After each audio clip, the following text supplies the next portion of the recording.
Welcome back to the Anthony David Billhammer Capitol Theater and tonight's show with Stewart Copeland.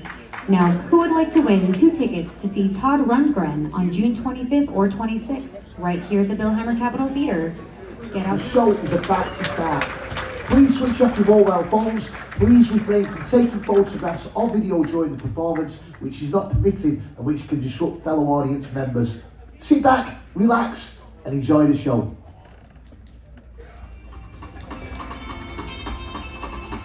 Who'd have thought that this cherubic young kid, growing up among the Copeland clan in Beirut, would go on to become one of the biggest rock stars in the world? Stewart Copeland formed the Police and enjoyed a remarkable rise as his band became the biggest on the planet. He started out with other bands, including Clearwater, where he served his apprenticeship, as you can read about in his new book, available in the foyer. And then, well, the rest, as they say, is history.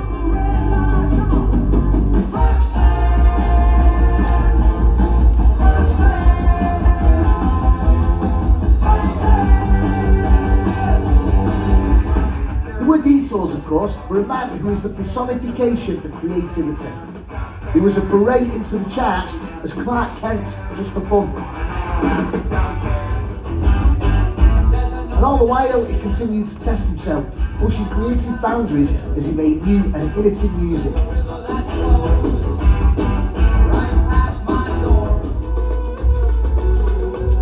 And then there were his rhythmicist adventures in Africa, as Copeland embraced the rhythms of another continent and raced a giraffe on a horse, as you do. What was to follow, including his adventures in Hollywood. But for now, that can wait, at least until Act 2. So please, ladies and gentlemen, make some noise and welcome to the stage. It's the one, the only, Mr. Rock and Roll Hall of Fame himself. It's Mr. Stewart Copeland.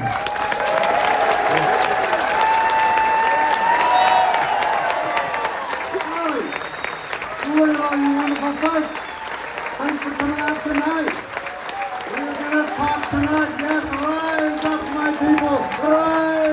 Rise up and take the destiny that is yours this evening. Yes, we're going to talk tonight. We're going to talk and roll. Let me ask you, are you ready to talk? I can hardly hear that. Are you ready to talk? I thought this was Florida. Okay. I'm sorry. I apologize for that bit of crass, cliche, rock and roll bullshit. Okay? But you know the words to that song, okay? And it kind of gets you all noisy and shouty and argumentative and throwing shit, it's okay. You can throw your popcorn, it's fine. I know you haven't got any popcorn, but let's have a noisy evening tonight, all right? Right on! Because tonight, of all nights, we are blessed. The skies have opened for us and have delivered from the heavens unto us this night, in this town, in this hall. The heavens have opened and delivered an interlocutor, a translator, a guide, a conductor, somebody to keep me from bullshitting way off track. The Lord tonight has provided one, Rachel Gil Jibaha.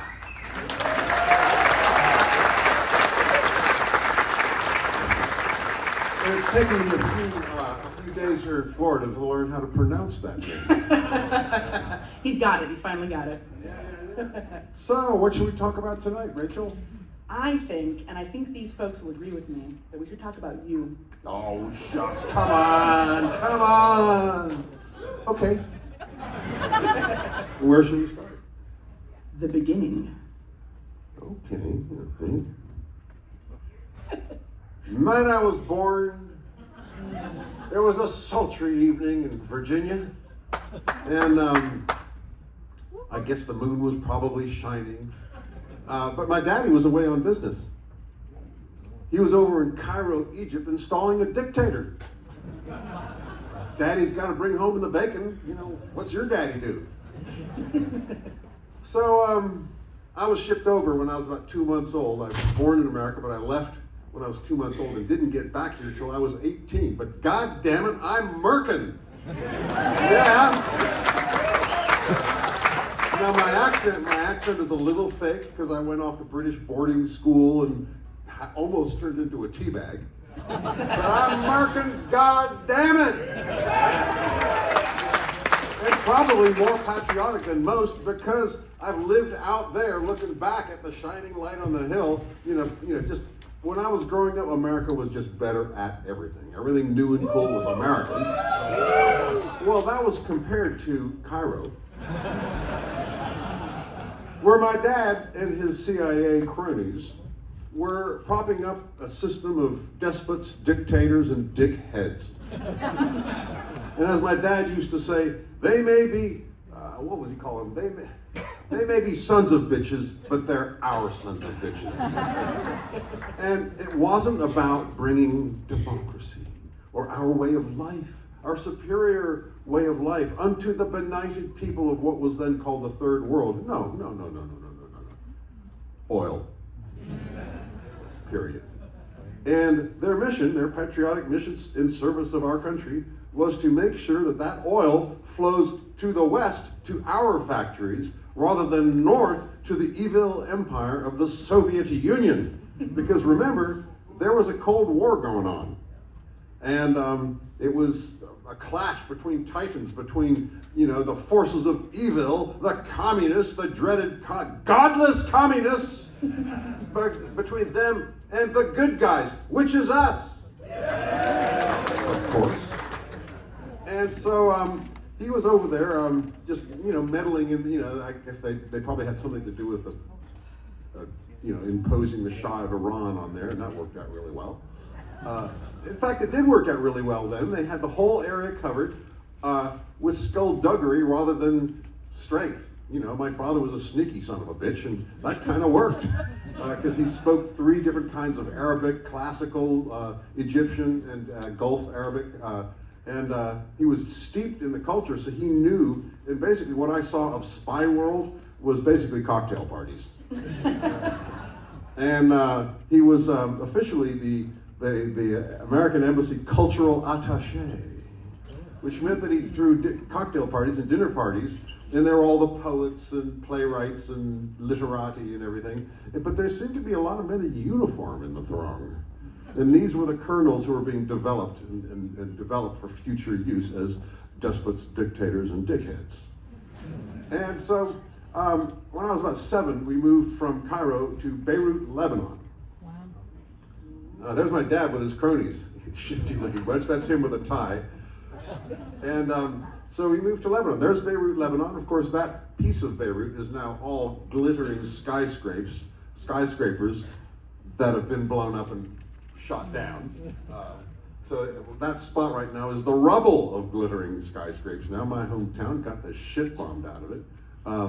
But while I was there, it was the Paris of the Middle East. It was a fun place because Lebanon is in an interesting position, right at the edge of the Mediterranean, just north of Israel. It is the western border of the east and the eastern border of the west. And so it was a Christian country nominally, even though it had Shia and Sunni Muslims as well. But the Christians ran everything. They had they had the power basically, and the money. And so it was a Christian country, which meant that the Gulf Arabics, the Bahrainis, the Qataris, and the Saudi Arabians, they could all come and party down in Beirut because there was drinking, gambling, and fornication, which is what the Gulfies really want to do. And so it was all going on. Beirut was a party town. And so I got there when I was about 7, and immediately was enrolled in the American Community School, ACS, a little bubble of Americana there. And we were all the American kids there just desperately trying to be American, even though, like in my case, I hardly had seen the place, but it was the template for everything that was shiny and new and modern and clean. And so we were desperately trying to be American, but we were surrounded by this incredibly rich culture, several centuries, millennium older than ours. Although we weren't really paying attention to it, it was seeping into my DNA, one particular aspect in particular, which was the music. Now, Arabic music shares an interesting rhythmic building block, if you like, which is very distinctive, like the ballady rhythms. 1, 2, 3, 4, 2, 3, 4. The absence of 1, we don't bother with 1 or empty void at 1, and land hard on 3. 3, 4, 2, 3, 4. Nothing. 3, 4. Sound familiar to anybody in the room? Come on, let's have a voice there. Reggae, yes. This gentleman down here got it first. He gets a ride in the band jet. So that upside down bass backwards rhythm kind of seeped into my DNA, whether I liked it or not. And it came in very handy later on during the punk times of London when, in the punk clubs, they got a music. But even a punk sniffing glue got a chill sometimes, but there's no such thing as chill punk. So the DJs would play dub reggae, which is really dark and hostile. It's chill, but suitably hostile for these angry young punks. And so all in the punk club, we're hearing the really heavy bass line. And the drums, what's up with the fucking drums? The kick landing on 3 with the snare drum. We Americans invented music, as you know. Well, okay, the music that everybody's dancing to, that's our shit. That downbeat, backbeat, that came out of New Orleans.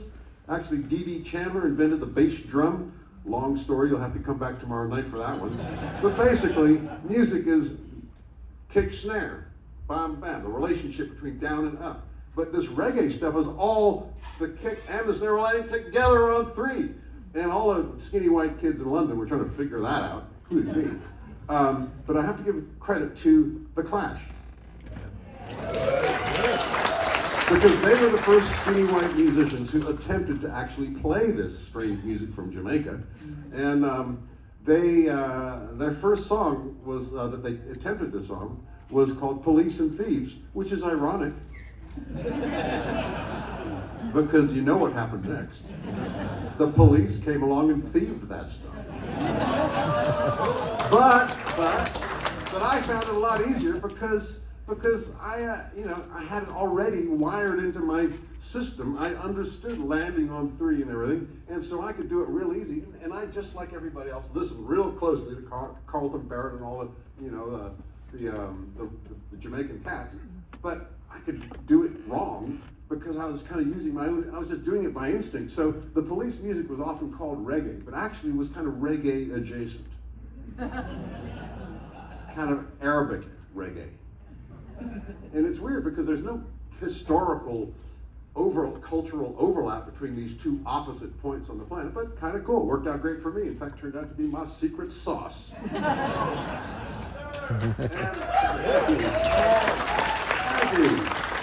And so, back to ACS. By the way, another alumnus of ACS. Around that time, the Saudis were sending their kids, the oil countries are sending their kids to get Western education so that they could run their own damn oil fields. And I was kind of the first generation to experience these Saudi princes in my classroom at the American school. And one of them was, he was there a couple of years after me, was one Osama bin Laden.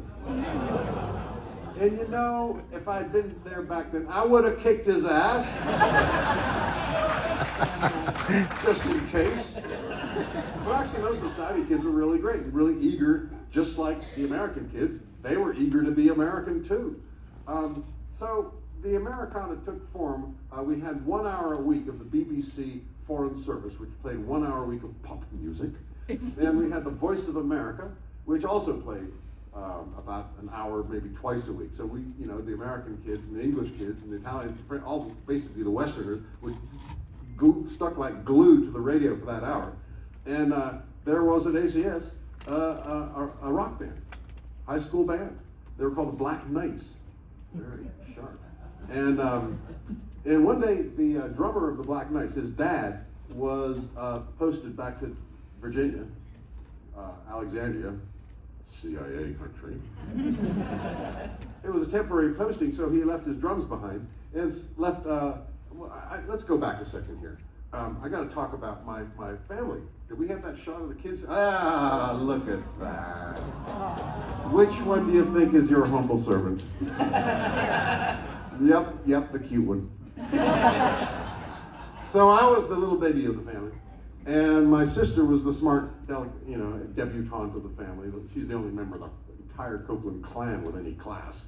She went off to Vassar, was a super student, and way too good for the male members of the family.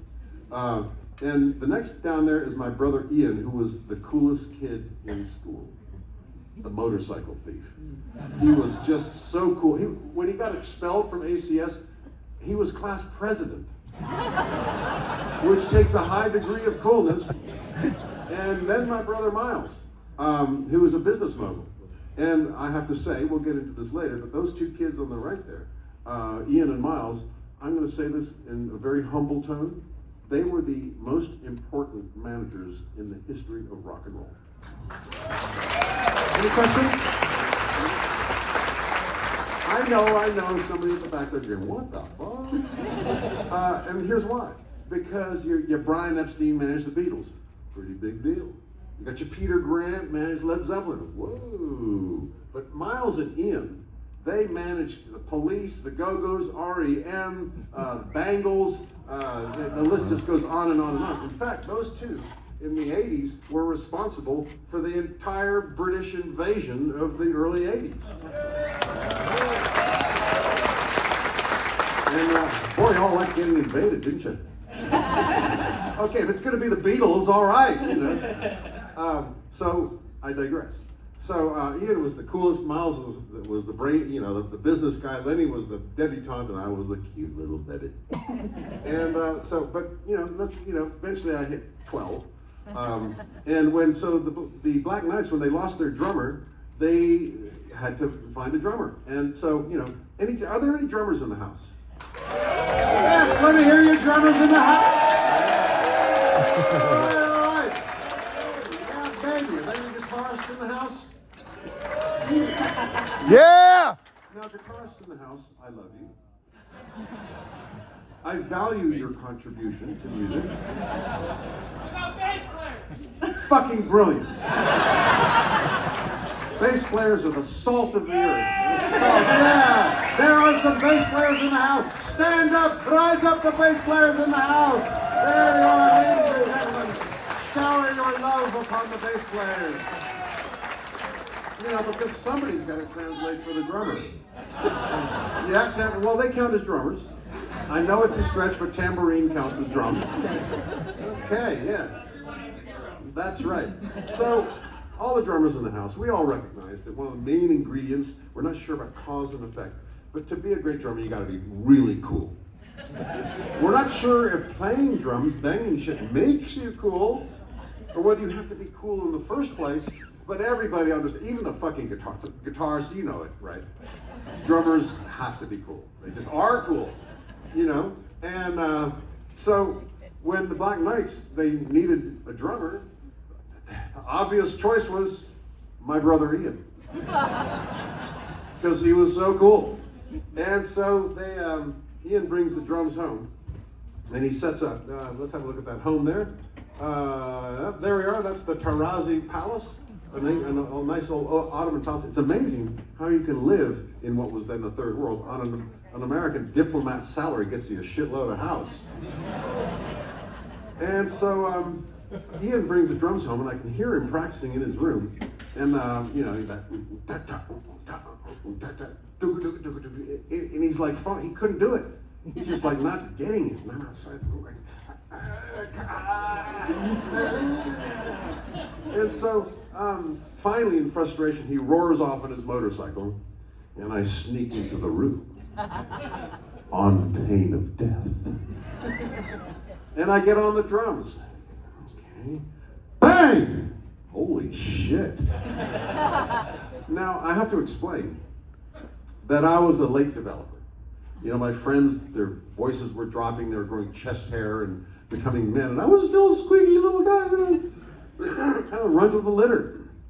But I get on the drums, and I'm just banging, and suddenly the drums just turned me into an 800-pound silverback motherfucker swinging through the trees. Yeah. All right.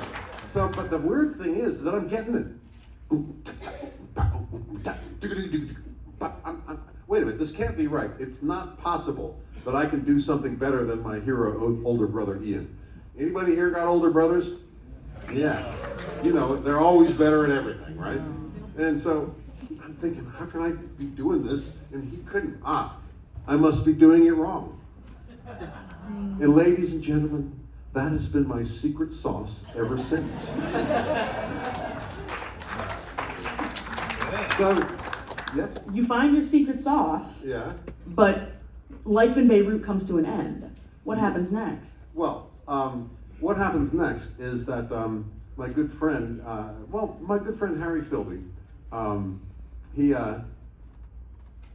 we had parallel families. This other family, the British Secret Service guy, named Harry Philby. Anybody? Death silence. If I said this in England, the room would explode. Harry Philby? Kim Philby? The dad, there's a few. He was a British spy, my father's best friend in Beirut. We had parallel families. We went and visited castles together and went on picnics together and so on. But he was a double agent working for the Soviets.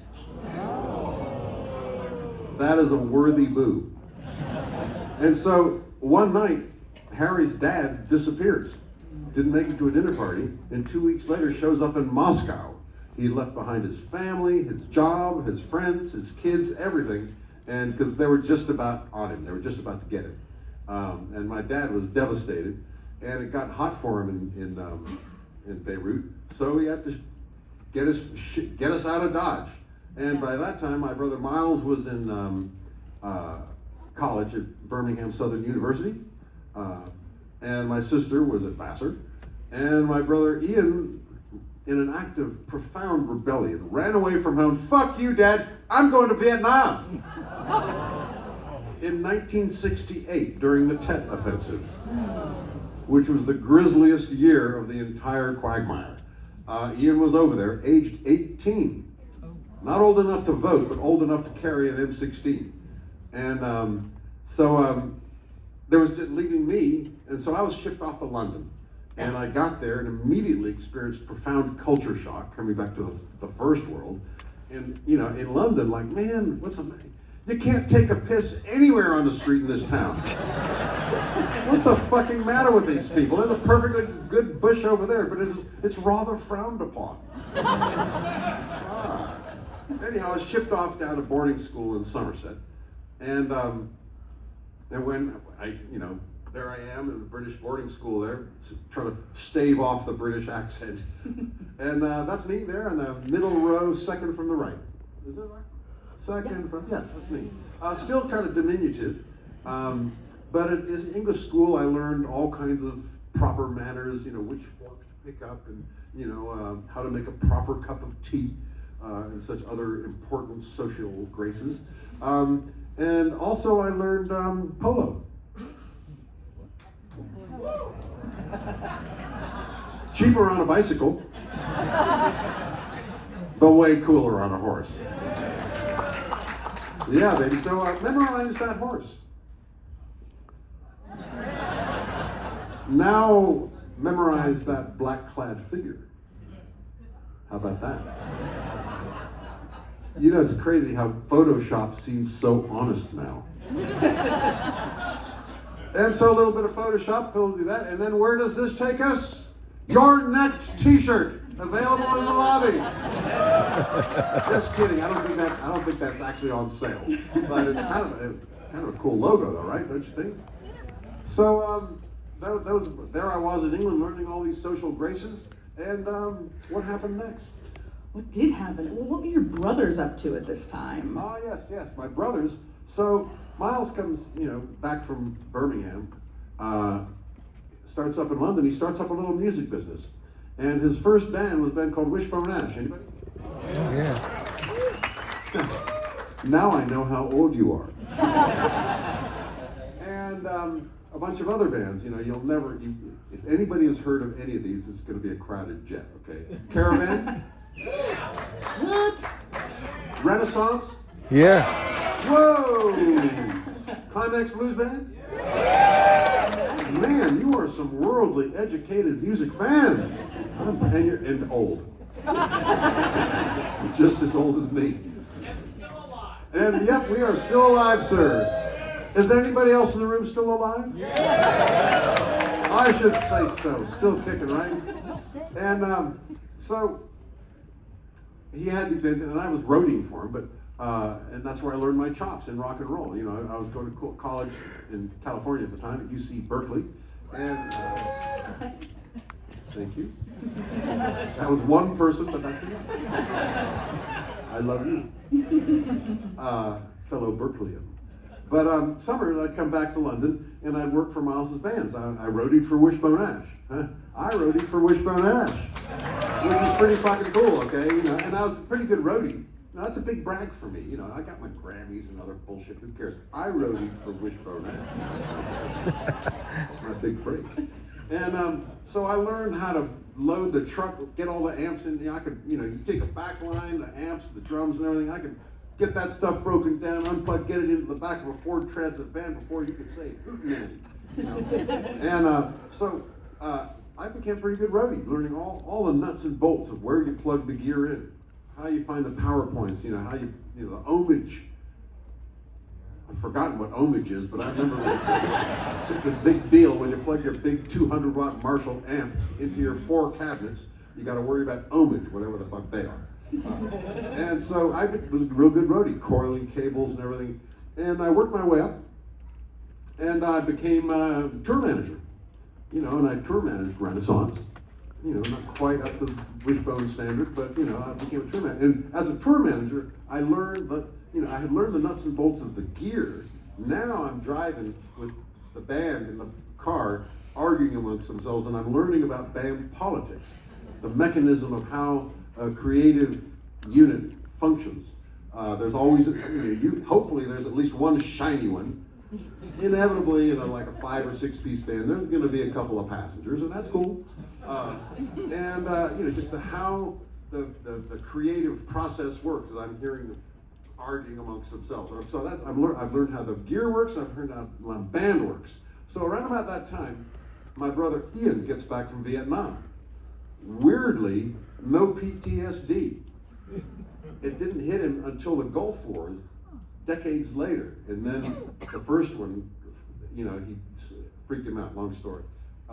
But then, so he arrives in London, and Miles puts him on the phone as an agent, because we knew that Brother Ian could sell anything to anybody, you know. You didn't even realize you bought that smelly old sofa until you're loading it into your car.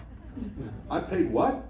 And so Miles puts Ian on the phone. He says, okay, Ian, here's your new job. And okay, Caravan. Okay, book me a July tour of Caravan. And these are the halls they can play, the different cities and the different halls they can play. Okay, get on the phone. So Ian gets on the phone. And by around 2 or 3 o'clock, he said, okay, Miles, all done. I've got July. What else you got? What do you mean you're done? Let me look at that date sheet. And Miles looks at the date sheet. Well, a couple things, Ian. First of all, you don't book all 30 days in a row. Impressive though that is. And second of all, you don't book the cities in alphabetical order. So poor old Caravan, their first gig is in Aberdeen, Scotland, and their second gig is in Aberystwyth, South Wales. And so they had some traveling to do. They had to get their roller skates on. And so Ian was like the super agent. Around about that time, there was one of the bands that had hits many years previously, but had broken up. They got a tax bill from the VAT. They got a tax bill, and the tax man was after them, saying, the only way we're going to pay this off, let's do one reunion tour. And this band was called Curved Air. Anybody? Come on, that was the weakest one yet. Well, that's okay, you know. So Ian booked the tour, and I got the job as tour manager. And so it went down a storm. They sold out every night. The audience tore the building apart. It was just a brilliant tour. Went so well, they paid off the tax man. And a couple of them said, hey, let's keep going. You know, but the keyboard player, Francis Smokeland, they were all kind of, you know, elevated socially. They all went to private schools and stuff. Very fancy. He failed. And the drummer, Florian Pilkington Mixaw, he's independently wealthy, old Etonian. He went off as well, which left Curved Air in need of a drummer. And as tour manager, I was rather well placed to make a suggestion. How about them boots? We're not getting too deep into it. Those boots were cool. Man, were they cool. But as soon as I became a professional musician and go out on the road and I'm playing every night, you know, a big double bass drum kit, my thighs doubled in girth. And I could no longer lace them up. Kind of weird. Anyway, so I joined Curved Air. I'm no longer am I in the background, you know, as a roadie, tour manager, and everything. And I can explain that there's a line, you know, between here and in the darkness. You can't see them, but they're back there. The workers, the Nibelungen, they're back there making all this stuff happen. And there's a line from the darkness. Yes, a round of applause, please, for the unsung heroes. And I used to be one of them. But I crossed the line into the light, into what turns out to be my natural environment. But to the shock and horror of my two brothers, I became one of them, the talent, full of neuroses and everything. And, you know, suddenly, you know, I used to be like a professional, but now I'm the talent, you know, and developing all kinds of new neuroses and weirdnesses, you know. I shall not tolerate asparagus. Come on, man, you've had asparagus your whole life, but no longer because I'm the talent. And I'm all full of myself as the talent, and I'm going, wow, this is great being a rock star. And the singer, Sonia Christina, she says, no, Stu, you're not a rock star until you've seen your name in print. Until people are talking about you, people know your name. You're not a rock star until you get press to your name, until you see some ink spelling your name. Oh, okay, so those are the rules? All right. Now, folks, we've been together here for a little while, and I can feel the love in the room. Is there love in the room? I feel that this is a safe space where I can share with you my shame, my skullduggery, and I am kind of proud of what I'm about to tell you next, which was my scheme to get me some ink. God damn it. And so I hatched a plot where I would write letters to the music papers, Melody Maker, Sounds Magazine, New Musical Express. And I would write these letters in different handwriting, on different kinds of paper, in different literary styles even. Last night, I witnessed the wonderful Curved Air and wished to inquire as to the name of their new drummer. Or, last night I saw Curved Air, they were fucking great. Who's the drummer? And variations on this. And every night after a show in Huddersfield or Nottingham or Birmingham, I would drop a letter in a letterbox, unbeknownst to my bandmates. And eventually I scored. Head office gets a call from Melody Maker saying, who's the drummer? And so they printed a story. I got my ink, got a whole page of the Melody Maker there, with a big old picture of my drum set, me banging shit, looking cool. Yeah.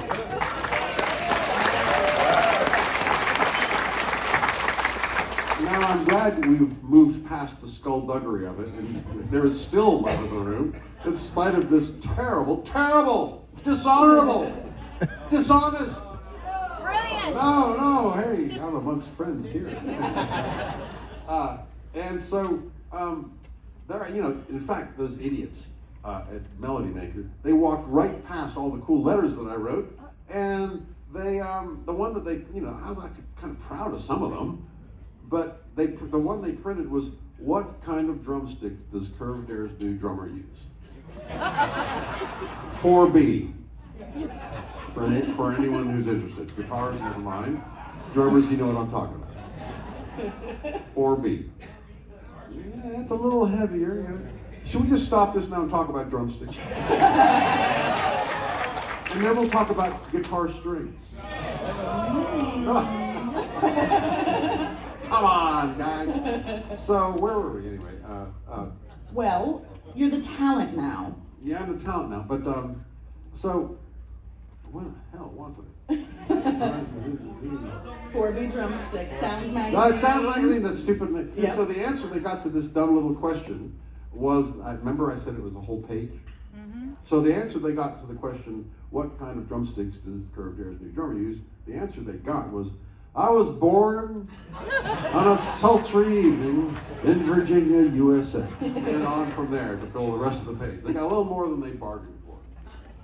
Just a little bit. Yeah. Well, now we're in rock star world. Right. So I have a feeling that some folks here might want to hear about the Police. You sure you don't want to hear more about Curved Air? Or Curved Air? Well, look, the boots is all you need to know. That's all. Yeah, and Sonia was great. 3 sons from Sonia. That was the other way I got the gig. But there was a sense, even though it was going pretty well for Curved Air, we were having a great time. But the whole world of prog rock was losing altitude. There was a sense of entropy. It was just the balloon was losing air. The Arab world raised the price of oil, which my daddy had retired. Which raised the price of vinyl, which raised the price of records, just as public interest was kind of going down. And it was all kind of like empty. It was a business model, it didn't work. We had 10 roadies and it didn't work.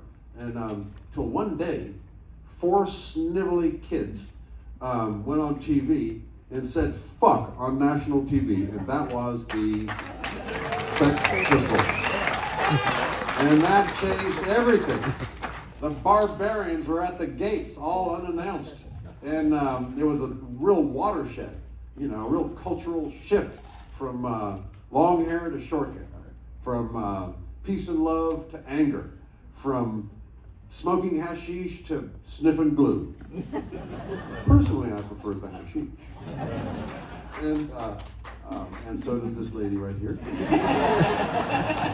And so, when I was, and also the energy of this new scene, though, really appealed to me. Even though I was in a prog rock band, we're going diddly diddly diddly diddly diddly, a lot of triplets in prog rock, and fancy chords. I was enjoying it, but this new scene was just this raw energy, and I was kind of too young to be a hippie anyway. I was, as the one person might have said, I was born in the 50s. And so by the time I, grew up and grew my hair long, when the Beatles, the hair just over their ears, and the world erupted, pissed everybody off, And but by the time I came down, I had hair down to my tits, and nobody could give a shit. And you couldn't, in fact, Vidal Sassoon was giving nice shag haircuts. It was like the nice look, with velvet bell bottoms and everything. Then I was into burning down the house. And so the other thing about it was the business model. It was a DIY world where instead of working for the record company and they make the decisions about what you can do and where you do it, this was a DIY thing. There were no big record companies involved. And DIY, now, remember how I told you how I knew every nut and bolt of how this shit works? And by the way, I'd also been a DJ at Berkeley and all kinds of other aspects of the music industry. I don't do this myself. I want my own band. And it's got to be a 3-piece band, but, for very important artistic reasons. More room in the car. And also that's how Jimi Hendrix did it, and Cream and so on. So 3-piece band, which means that either the guitarist or the bass player needs to sing because nobody wants to hear me singing. And by the way, I'm busy. I'm chopping wood back here, okay? I'm busy. I'm huffing and puffing. I'm actually physically working. One time I did a tour in Italy, because I can do that.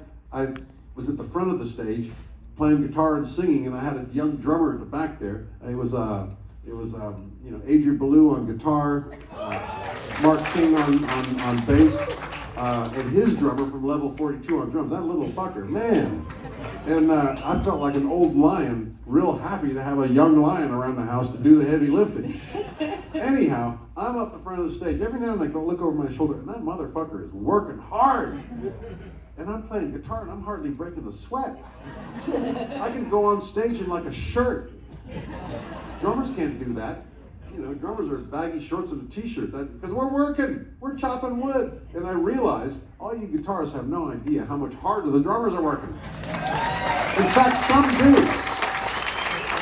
Old Dave Grohl runs away when I walk in the room because he's busted.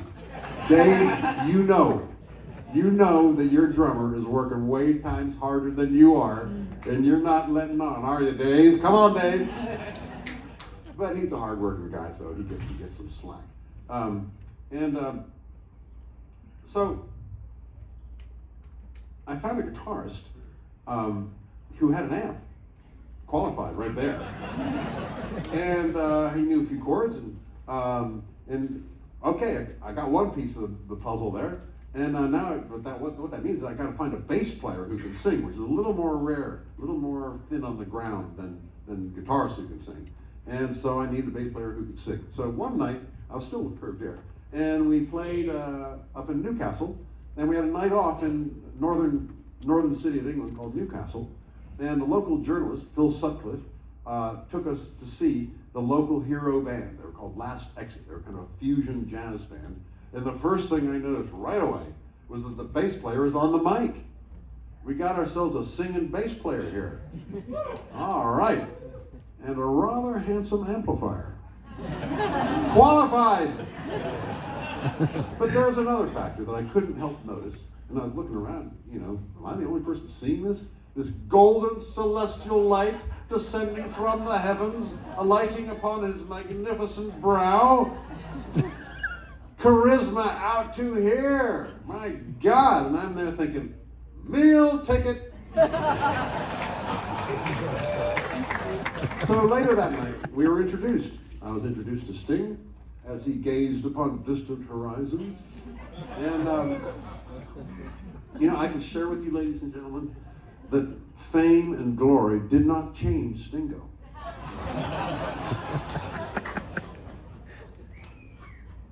He was the Lion King from birth.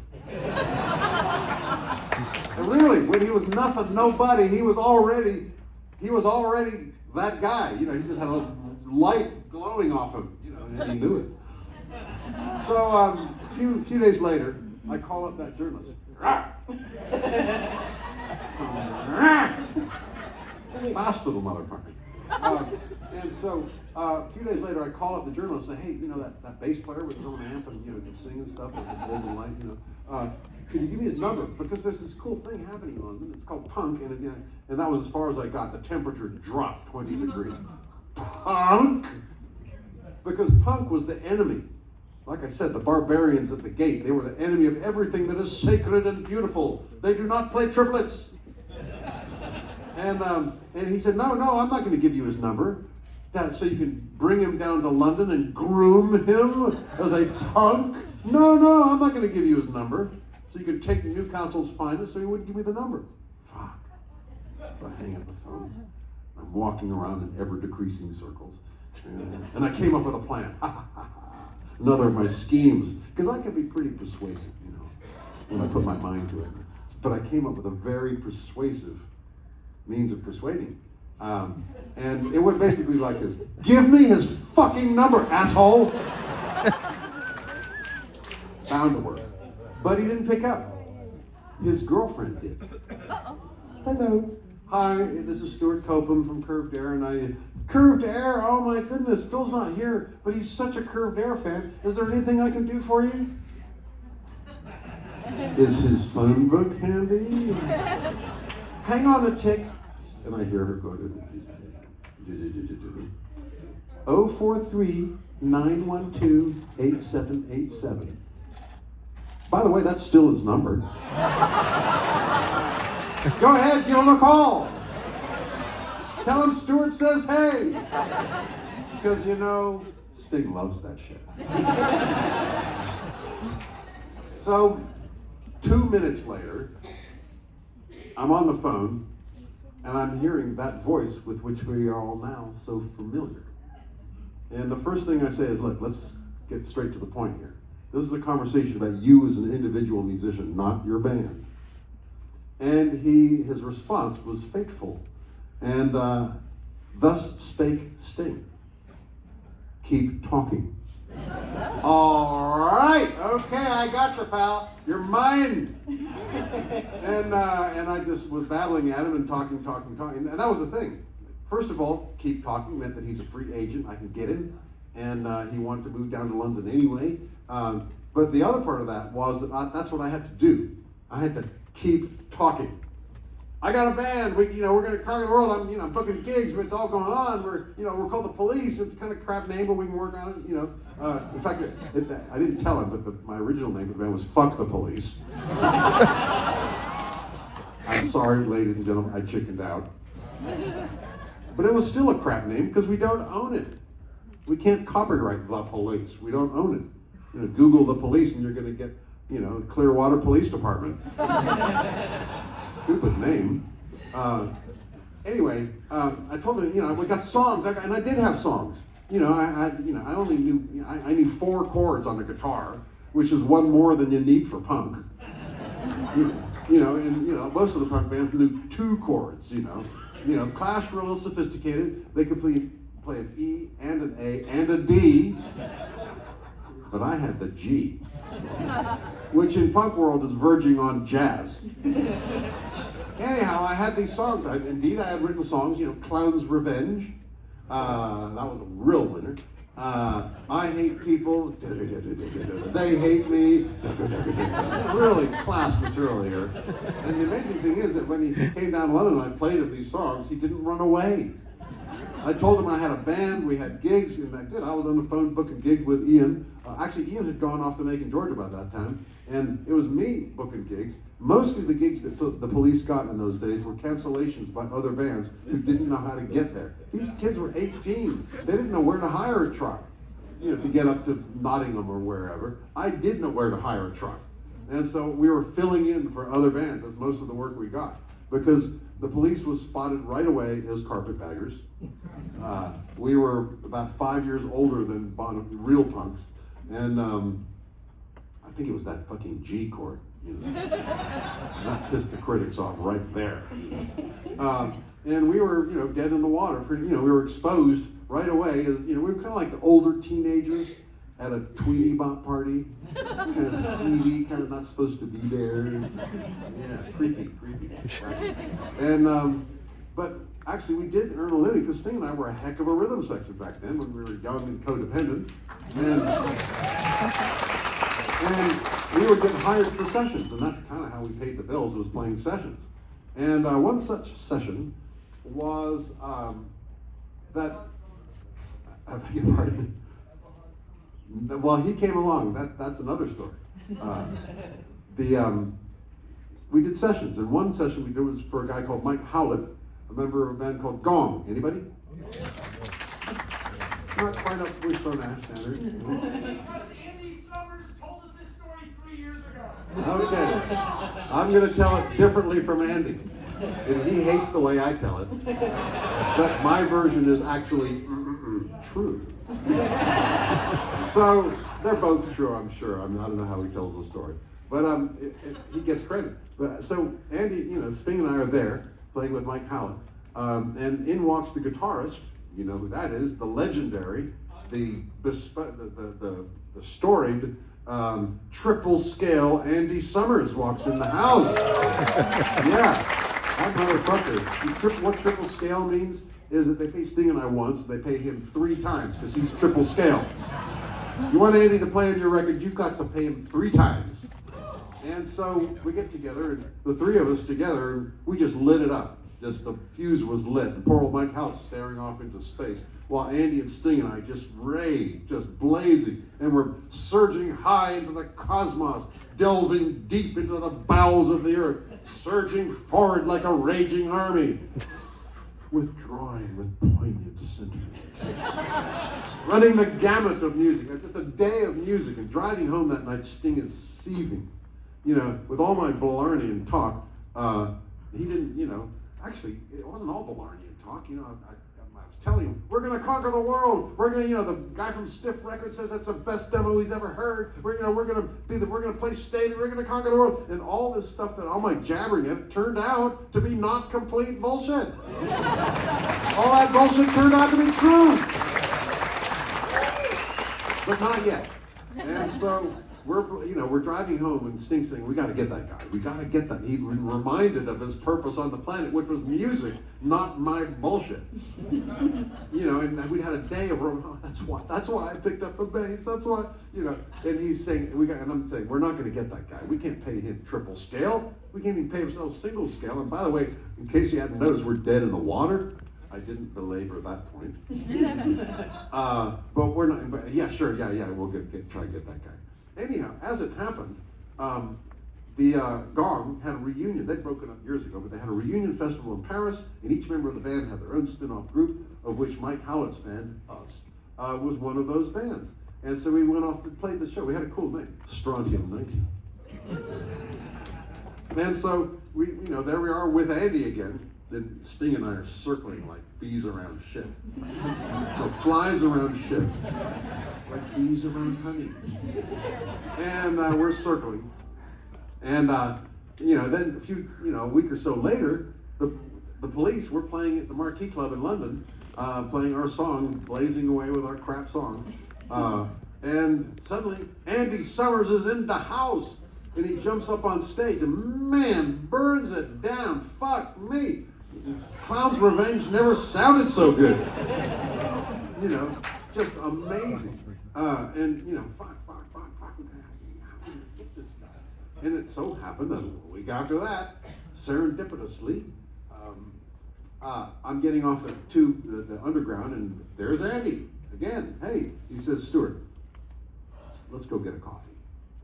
Why, sure, let's go get a coffee. And so he sits me down and says, Stewart, you and that bass player, I think you've got something. But you need me in the band, and I accept. That's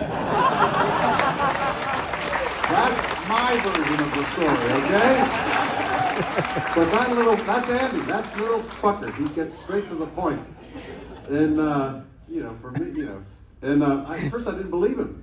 Come on, man, we can't, we don't have a big record company. You realize that, right? I'm the record company. It's me on the phone selling boxes of records to record stores. You're looking at the record company. Management, voila. This is what you got. There is some good news. We do have roadies. You. But he wouldn't be dissuaded because he had been a session man, triple scale, and he played on Neil Sedaka records, and Soft Machine, Animal. He played all these things, but he's never on the front cover. In those days, they didn't even have liner notes with the session players. They were trying to hide the fact that they were session players. And so he was making all this money and everything, but not getting no glory and not able to express himself musically. And so he wanted to be on the front cover. And so he, of all the bands and all the bars and all the world, he wanted to be this band. This was the band that he wanted, and to reckon this would be the vehicle for it. So, ladies and gentlemen, Andy Summers discovered Sting and I. Thank you, Andy Summers. Thank you. You little bastard. Big thanks to Andy. So before we wrap things up for part one, I wanted to know, can you tell us a little bit about Clark Kent? I was hoping you'd go there. Clark Kent. Well, now, not all of my songs were utter crap. They were just unsuitable for Sting. We're different people. He runs silent and deep. I'm noisy and shallow. And the shit I write, he's serious. He thinks deeply about things, and when he wasn't writing songs yet, but when, he was able to sing Clown's Revenge with no shame, no embarrassment, probably a little, but he's serious, and we're very different. But when Andy joins, he knew like 9 chords, probably more. And as soon as Andy was in the group, and he has all that musicality, Sting's ears pricked up. oh yeah, okay, now we got possibilities here. And the Police became his group. And I was so relieved. One day he comes in with, I think it was Born in the 50s. Fuck, that's our best song. Let's play that. Out goes Clown's Revenge. Then he comes in with So Lonely. Even better. That's our best song. Let's play that. Out goes I Hate People. And you know, as you'll see in the book that you were all going to buy in the lobby, or I could just tell you about it. Where the hell was I with that one? He starts writing songs, but when I was researching this book, I have all my diaries, and all the papers, all the receipts for the roadies, every curry dinner is notated and logged and registered for posterity, but also the set lists, which at first were my handwriting, my crap songs, and then at a certain point, they're now in Sting's handwriting. And what this means, you know, I'm a youngest sibling. I don't need to be the boss of everything. The only reason I was on the phone, the only reason I was managing, the only reason I was hustling and stuff was because somebody had to do it. I'd rather it was someone else. But when Sting started writing the set list, and his songs, the Police was taking his songs and turning them into some cool stuff, and he's now leaning in. He's now completely invested in the band, and which has nothing to do with Clark Kent. But I just say that because my feeling about that was one of relief, that I could relax now. I'm not dragging him through the hedge backwards anymore. But I did have these other songs, and one day the phone rings, and Miles is on the phone saying, "Hey Stewart, you got to get down to Surrey Sound. You know, Squeeze missed the, you know, they can't make it to the studio. We got 2 days down there. Get down there." And so I grabbed my Gibson SG, my Fender Champ, my Fender Telecaster bass, which is a rare item, and my drums, and went down there. And I did not call Sting and Andy, rather selfishly. And so I get down there, and I, you know, with my drum box. By the way, just a quick diversion here. All this hoopla, all this stuff, people running around with their hair on fire about AI. Drummers in the house, hear me now. We've been fighting off the machines for 50 years. Yeah, and we're still working. And so I laid down my groove with the drum box, and I laid down some rhythm guitar, my Gibson SG, I believe it was a 72, something like that, Gibson Special. So I lay down the guitar, then I lay down the drums. Oh my God, I'm playing drums with my guitar. This band is locked. Anyhow, long story short, I play all the instruments, my damn self, piano even, and I'm not a piano player. And then I got to get on the mic and sing the thing. Now, as I said, I'm not a singer, but with studio cheating, they didn't have auto-tune in those days, so I had to sing every line 10 times so I could get it almost in tune. Yeah, but anyhow, I ended up with a vocal, and I got this record. Oh man, I was in heaven. So much fun. And then a miracle happened. Her Majesty, the BBC, selected my song, Don't Care, and put it on the Radio 1 playlist. National radio. And the regional station started picking it up, and I'm tickling the charts. I'm having a little hit here.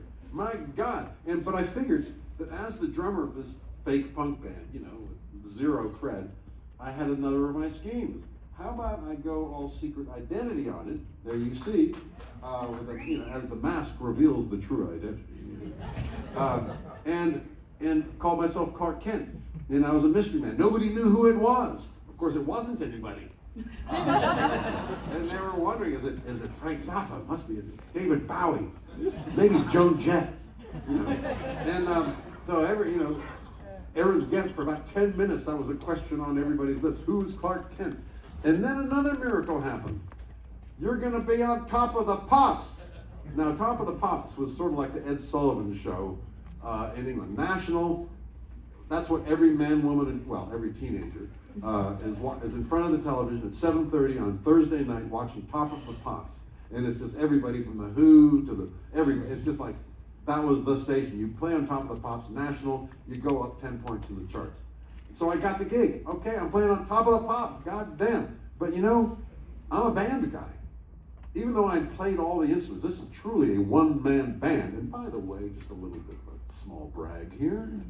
The only other guy who'd ever done that was one Paul McCartney. So that's a Beatle and me. But I'm not a solo, I'm a band guy, and I didn't want to stand there on national television like Engelbert Humperdinck. I wanted to go on there with a band. So I called my buddies. And you know, I had Sting and Andy and our future tour manager, Kim Turner. And on drums we had my old good old friend, Florian Pilkington Mixon. Remember him? And so we go down to Top of the Pops, and we're all in masks, including Miles. They were kind of outraged by that, but they didn't like my disguise, which was, at the time, it was like I painted my face green and then covered it in cling film.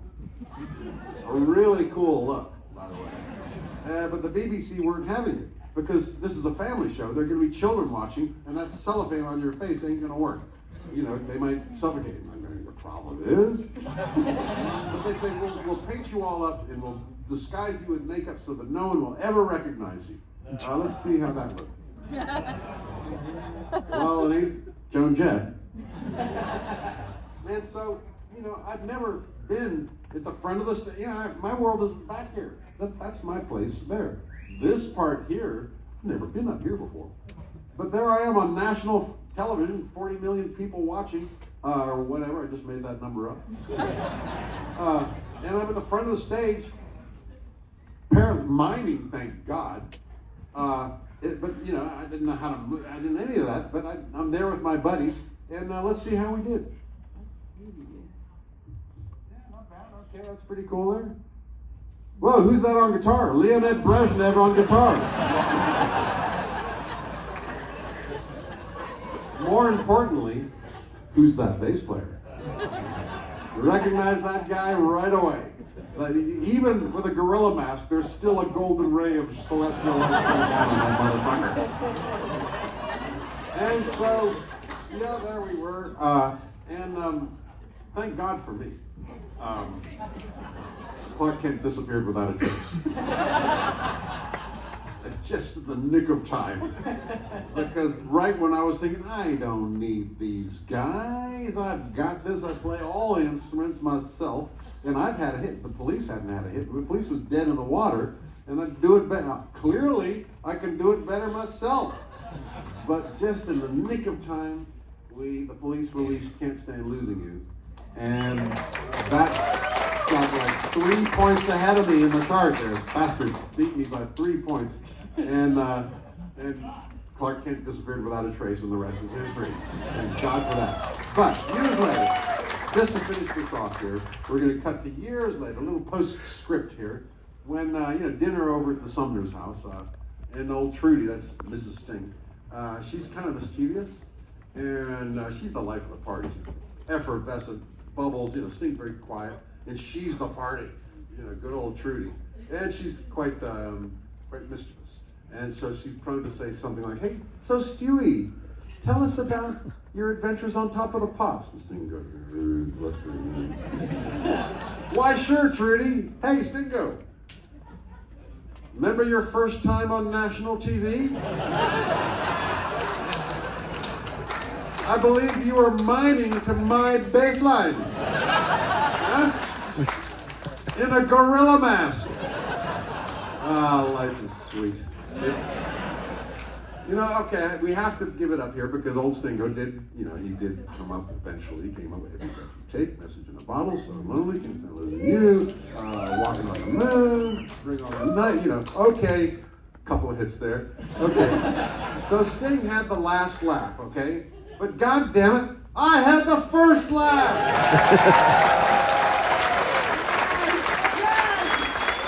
And I will leave you with that triumphalism.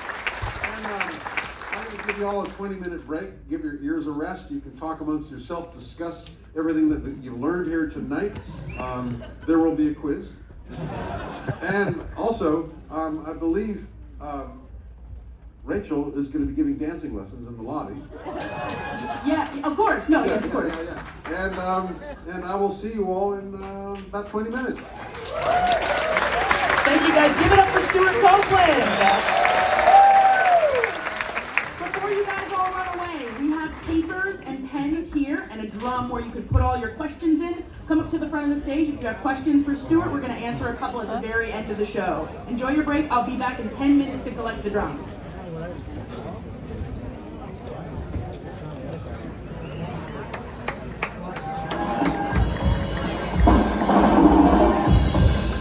Rolling Stone magazine described Stewart Copeland as one of the best drummers of all time. He's also one of the most influential. But for this musical polymath, that's not enough. Adventures into Hollywood followed as he teamed up with Francis Ford Coppola to score movies. And then there was the Police Reunion, which took Copeland and Co. around the globe in 2007 and 2008, becoming one of the top 3 grossing tours of all time. And if that wasn't enough, he turned to composing operas and ballets for orchestras around the world. There was Ben-Hur, a remarkable project in which scored an incredible black and white silent film before turning into an extraordinary live extravaganza. And then there were more Grammy Awards, most recently one for New Age Music, so currently 7 wins from 12 nominations. The man who made his mark in the Police had always been a closet guitarist, probably while playing drums at the same time. And then he hung out with the stars, revealed how a drum pedal started rock and roll, and dressed up in a funky outfit in Memphis for a BBC TV series he wrote and presented. Such is the life of an international jet-set drummer. There's been more, much more, and you're about to find out some of these stories now. So please, ladies and gentlemen, it's the best drummer in the world. Author, filmmaker, composer, TV presenter, and father of 7. That's right, welcome to the stage, please, Stewart Copeland. Hello! The long 20 minutes there. We've spent in bitter loneliness, but now we're together again. We're not going to do the quiz tonight. Did you enjoy your dancing lessons? Come on, let's see some dancing. Come on. Yes, this gentleman is going to do some dancing right here. Very good. Okay. So, where should we go now? I forgot about the dancing lessons. I'm so sorry, everybody. You escaped. I escaped this time. By the way, how about the accent on that guy with the walk-on? Did anybody understand a single word? It adds to the mystery. It does. And now to get rid of some of the mystery, tell us a little bit about film composing. Ah, yes.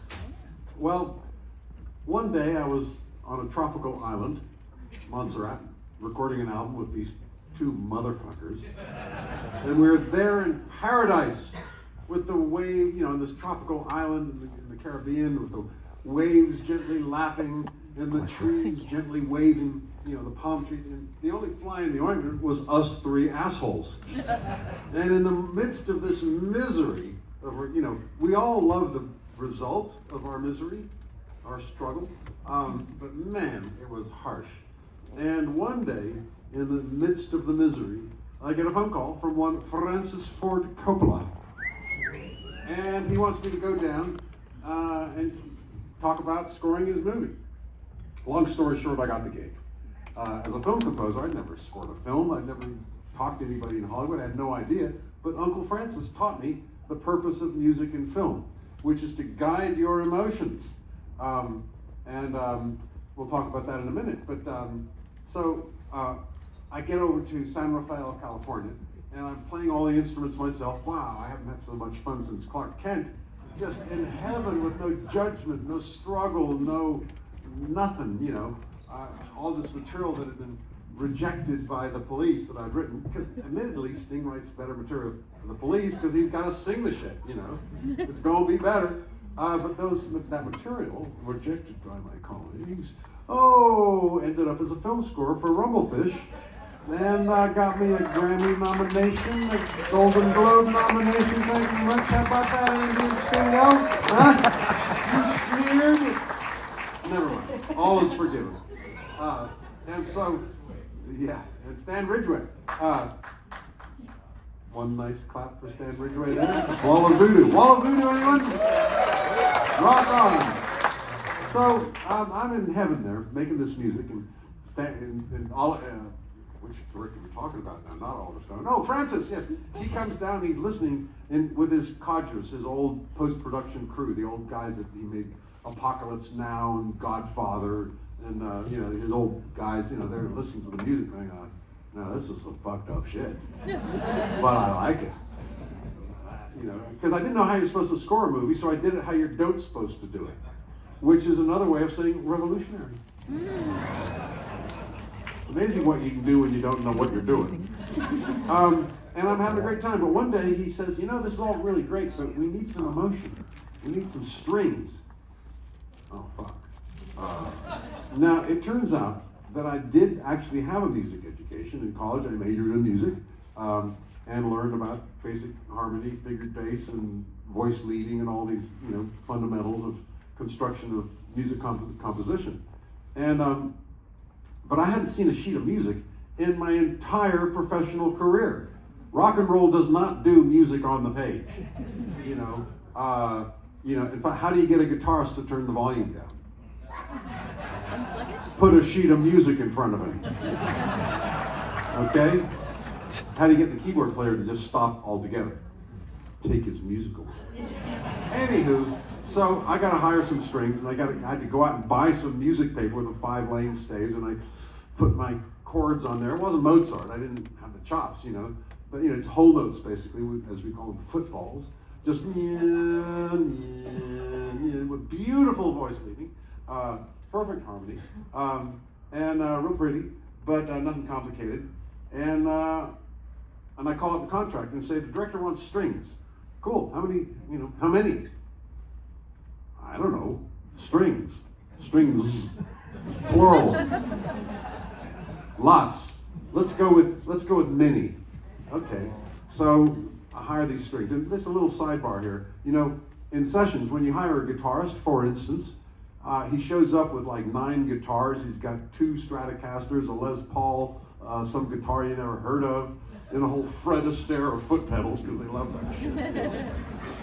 And one of and a 1969 Les Paul Jr. or something, And and you spend the afternoon with a guitarist. You don't give him a sheet of music. You just talk it, and okay, this scene here, as he's walking away, she's watching him, and she feels she's afraid for him, and she loves him, but she's this complex emotion of how it feels. And I've got this kind of, I'm telling the guitarist, okay, I've got this kind of groove, kind of a blues thing going on here. Just getting the guitar, great, and he's all lit up. Oh, cool. Les Paul, and you spend an afternoon collaborating. Yeah, try this, maybe try that. And he comes up with stuff that you wouldn't have thought of, because guitarists are actually, dare I say it, quite creative. As I said, I love you, guitarists. Anyway, so that's how the guitar session goes. So the string players come in, and they all come in. Ended up with about 14 of them, and I'm going my usual exhortations, trying to get them all inspired. Okay, this scene where he's walking away and she's feeling kind of nervous, and it's just gonna be kind of a blues vibe, and instead of them being all lit up like the guitarist would be, they're looking more anxious. And eventually, violin 1 raises her hand and says, Maestro, do you want us to play what you've got on the page here? Or whatever the fuck you're talking about? Play the page. So they play the page, and like I said, it wasn't complicated. And they're done in 20 minutes. Not an afternoon of exchanging ideas. No, they're done. Anything more, Maestro? No, that's it, nailed it. So one thing is damn efficient. You put the music on the page and they play it without debate. You don't have to inspire them, you put it on the page and that's what they play. And they're done in 20 minutes, very efficient. Second thing was, man, that's pretty. Oh, how beautiful. My humble chords with perfect voice leading sounds so great. Of course I had a string synthesizer, which fooled me. Nobody will ever be able to tell. Well, as soon as you hear the real strings, yeah, there's a difference, And so thus began working with these strings, thus began a 30-year love affair with the orchestra, and which sustains me unto this day. Thank you.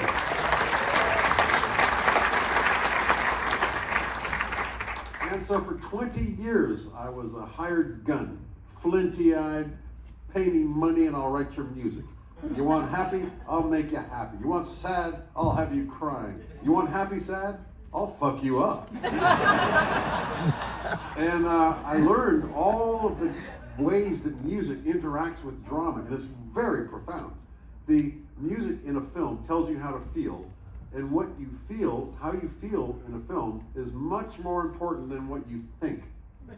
In fact, what you think derives from how you feel.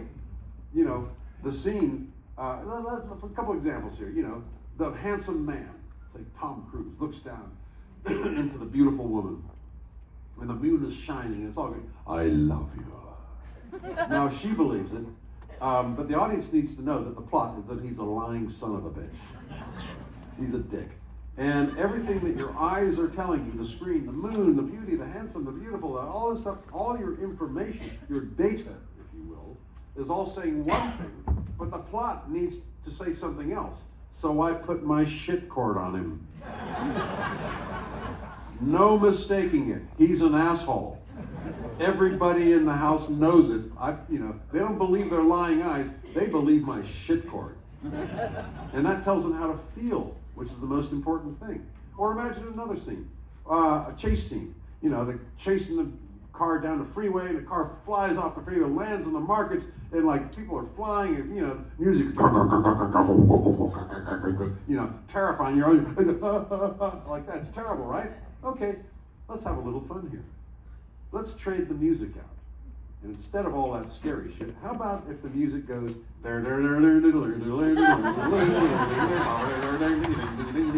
okay, now you're all laughing, and it's a Blues Brothers movie. Okay?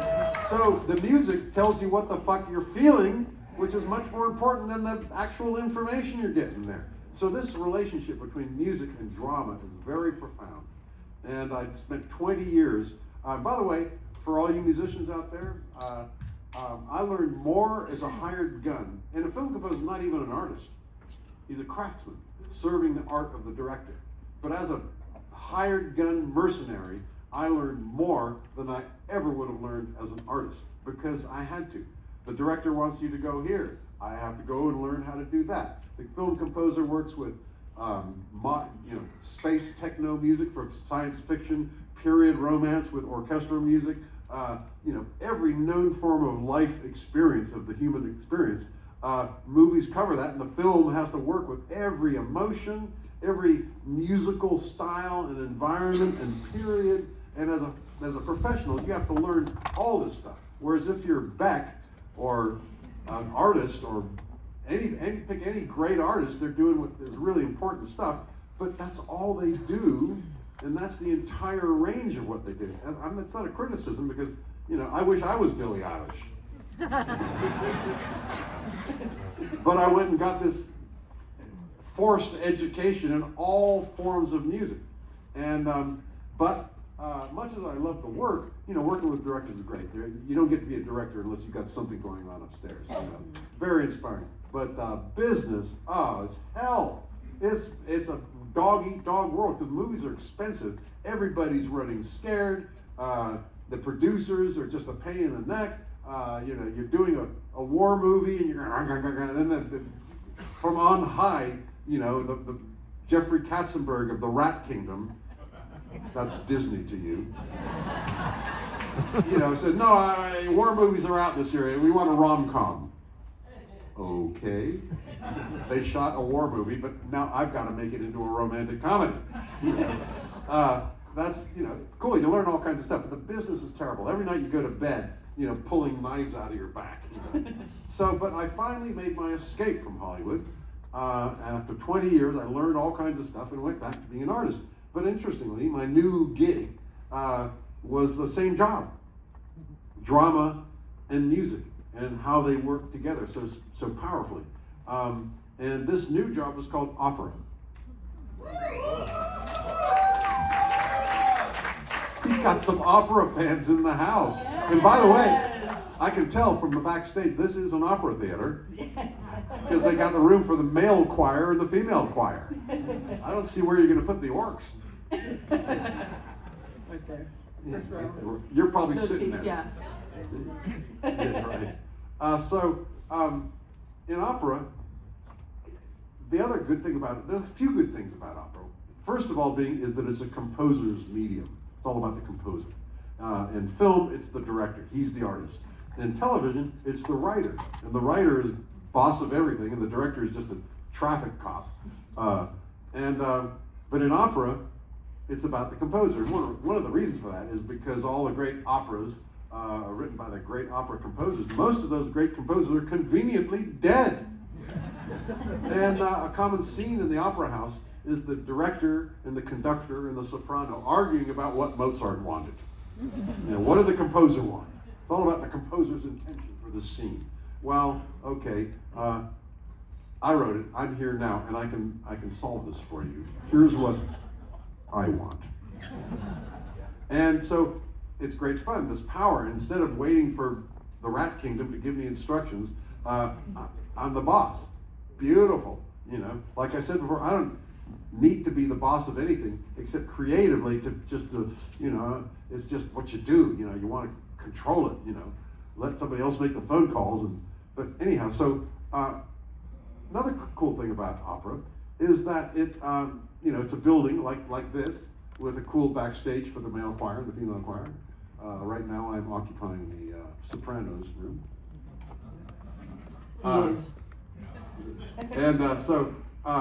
The other cool thing is it's a building with all these resources. They got the singers, they got the orcs in the pit, they got a building to do it in, they got a front office to make it all happen. All these resources to tell stories with music. Now, the downside is that they're severe cut and pay. But the good news about that is that my kids, I got 7 kids, 5 grandchildren and 4 grandpuppies. Thank you, my highest accolade. But they've all grown up and out of my wallet. So my wife and I, we live a very simple life. We don't need those 7 chateaus anymore. So we're down to 2. And actually 1 house in Brentwood, California. But we live. What that means is that I can afford to do opera. And the reason I do it is because it's cool, because I love it. And, like I say, we have a very modest life, so I can afford to work at opera. And it's a wonderful thing, and I've actually made some progress at it. One of the cool things about, we do it because it's cool. And in fact, I don't have to play, I got no business chasing the charts. I'm 74 years old. I got no business in the charts. And playing the gigantorium in the stadiums. I'm real happy to come here to Clearwater in a little theater like this and tell jokes and light up the house with all you fun people. Because it's cool and fun. That's all I got to worry about. And so that's why I do opera. And it actually worked out pretty well. I've written 7 operas now, thank you. I've been commissioned by the Royal Opera in Covent Garden. I've been commissioned by the Deutsche National Theater in Germany, which is very up there. But on top of all of that, I have been commissioned by an Italian opera company. And the reason you're all excited about that is because opera is the Nashville of opera. I mean, no, Italy. Italy is the Nashville of opera. And for a skinny California composer to get a gig there is something. And so I get an incoming call from Italy. They want to commission an opera. Holy gopher fun. Yeah, baby. Yes, the answer is yes. What kind of opera would you like? And it turns out they did have an agenda. And this opera company is located in the Alps, the Italian Alps, and where they have these quarries. And one such quarry was carved out, and they put on shows there, and they project onto the quarry walls, and they have these spectacle, amazing productions there. And it's Italy. I'll do it. What kind of opera would you like? Well, in the Alps, in the medieval times, in the evil, dark period, there were the witch hunts. And they want to commemorate what happened there, the evil of those times, when any woman who had property or substance in the community, and if the guys wanted her shit, they would just call her a witch, torture her, put her up on the stake, and burn them. The end. Okay. Not a lot of laughs. But okay, it's Italy. I'll do it. And I'm thinking, oh shit, you know, this story. And they had three particular women they wanted, historical figures they wanted to focus on. And I'm thinking, okay, this is a show about women. All right, okay, women. I guess I better go talk to one.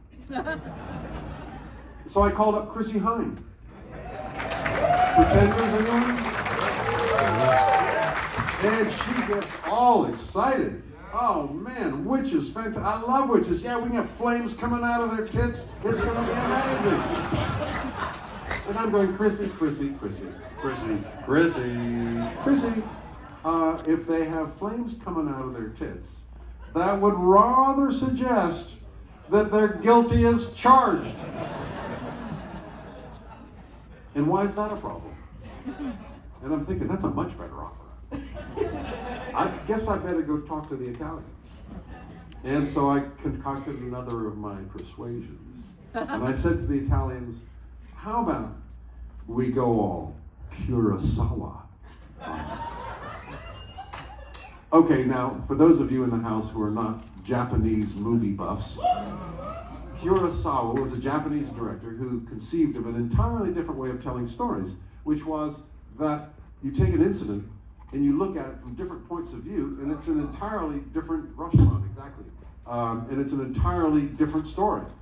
For a bank robbery, guy comes in, he's the bank robber, from his point of view, he's terrified, his family is starving, he's desperate, and he makes a fake gun out of soap, and he goes in and, he's there, he's shaking as he's threatening the girl behind the counter. And, okay, cut to the girl behind the counter, and she's terrified, and she's got a hooded man pointing a gun at her, and and it's an entirely different incident from her point of view. So with the Italians, I said, let's go all Kurosawa on it. And they're kind of intellectual. I guess one of them had seen a Japanese movie or two. And they said they went for it. And so the idea was that these women were living their normal lives, beautiful thing, and but from the point of view of the inquisitor, the lights change, the music changes, their body language changes, and they're for real witches. So it was really cool. So we got to have our witches and eat them too. And so it was a cool thing, and we had to think about it. But at the end, instead of this story being a story of poor women, oh dear, poor women being beaten up by the bad boys, men, poor women, fuck that. How about we have it where the women burn all the shit down? Let's go all carry on it. So they torture them and they put them up on the stake, and just as they're about to light the fuse, they light the fuse and burn all the shit down. Instead of a tale of woe for the women, it's a tale of women kicking ass and taking charge, all right? I heard, did you hear that? I think I did. That woo was like an octave higher than the other woos. A couple of guys down here going, whoa. Anyhow, it was a big hit in Italy, and it worked out really well. It played several different towns, and you get more than one production as a hit, but it played around Italy. A hit opera in Italy, that's a pretty big deal, So, okay, we never figured out how to get flames coming out of their tits. And the tenor, point blank, refused to be milked by the soprano. That was one of Chrissy's ideas. How about we have the witches milking the farm boys? Well, it is Italy. So it was a hit opera in Italy in spite of the tenor refusing to be milked by the soprano. Thank you, Italy. On that note, I think we should take a little detour as we wrap things up and just go back to the police. The reunion tour. Ah, the reunion tour. Yes, the full circle.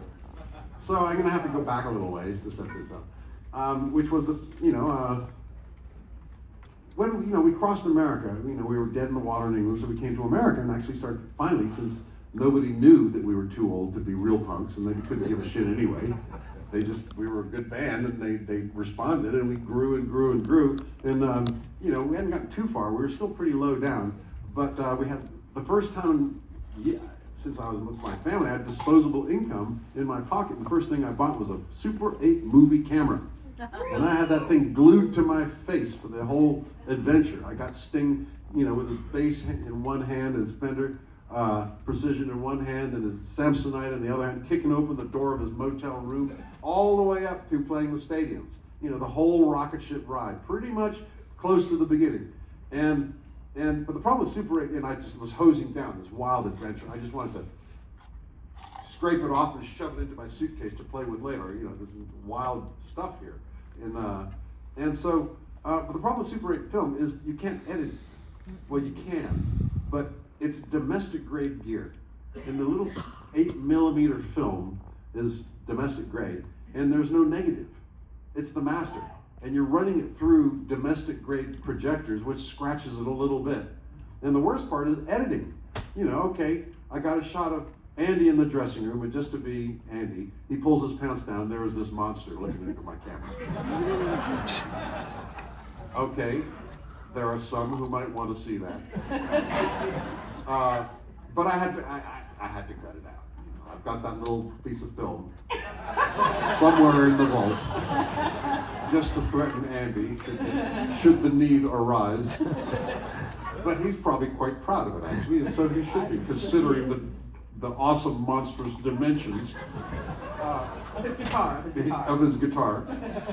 So I got to do some editing. So with editing Super 8, problem is that you have to shape. Okay, there's the scene. You got to cut it here and cut it there. Take this bit out and bring it together. You got to shave this little bit of film here, and then you got to shave the other side of the film there. Then you get a little drop of glue. Here, I think it's dry. Okay, and then you run through But here's a concept for any of the younger members of the audience here. Most of you are going to be able to take this quite well, but anyone under 50, fasten seatbelts. Imagine a world without undo. I know. That's weird. You can hardly even conceive of such a thing. But you've stuck it together with glue. You've shaved off half of this, and you've lost. You can't undo. So I stopped playing with the footage, and I put it in shoeboxes and forgot about it for 30 years. During which time I became a film composer and a dad, and I'm driving my kids to school and wearing mom jeans. Well, because as a professional film composer, the last thing Oliver Stone wants to hire is a rock star. You go for a job interview, and you don't want to be wearing snakeskin pants. And so I'm the suburban dad driving my kids to school in mom jeans and just living a normal life. 30 years go by, and then a really cool thing happened. Somebody invented computers. Yeah. And now you can digitize stuff, with digital cameras. And so I got me a digital camera. Oh yeah, and I'm shooting my children and cutting them up, so to speak.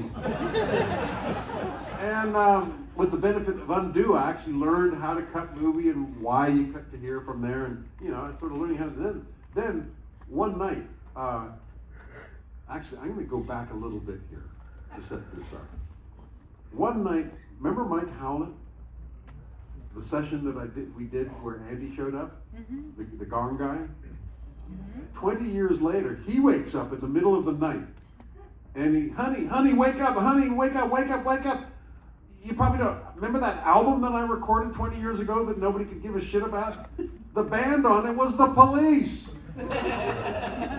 So he calls us up and he says, do do you mind if I release it? Like, of course you can release it. Yeah, you paid me 20 quid. It's your record.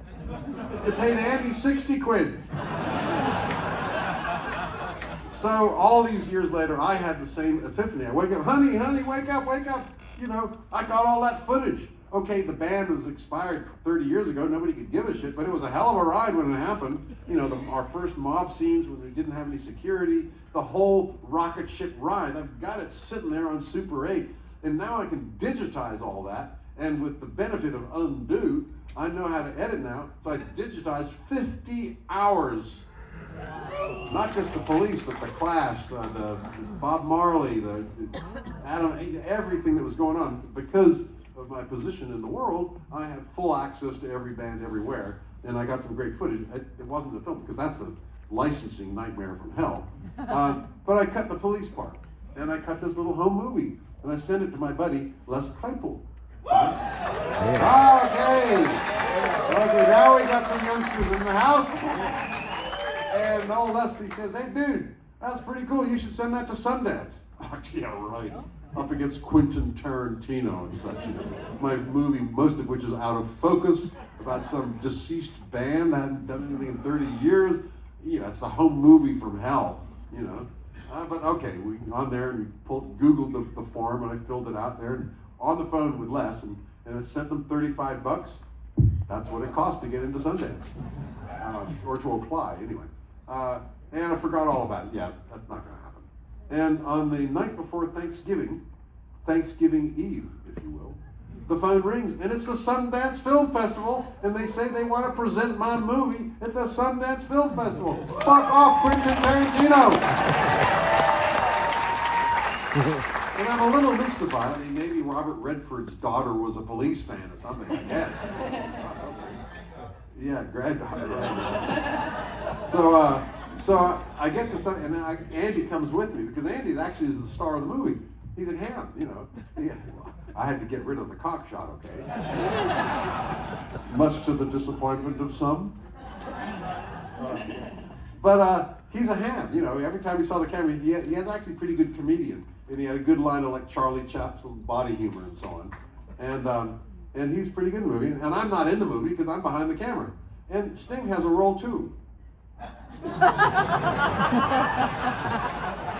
And he's really good at it. Very convincing.